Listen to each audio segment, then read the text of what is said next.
நான் ஒரு கேள்வி கேட்டேன். என் வஸ்திரத்தை தொட்டது யாரு? அது நான் தான்.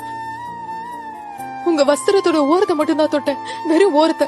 நீங்க அசுத்தமாகல. ஏன் ஆடைய தொட்ட? என்ன மன்னிச்சிடுங்க. நான் உங்களை கேட்டிருக்கணும்.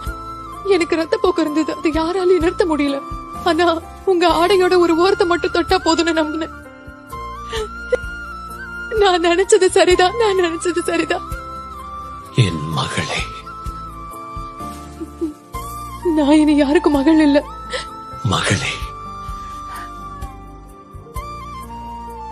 உன்னை குணப்படுத்தினது என்னோட ஆடை இல்ல.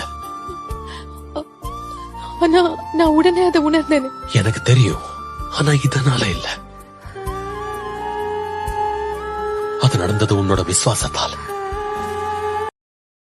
Download ShareChat.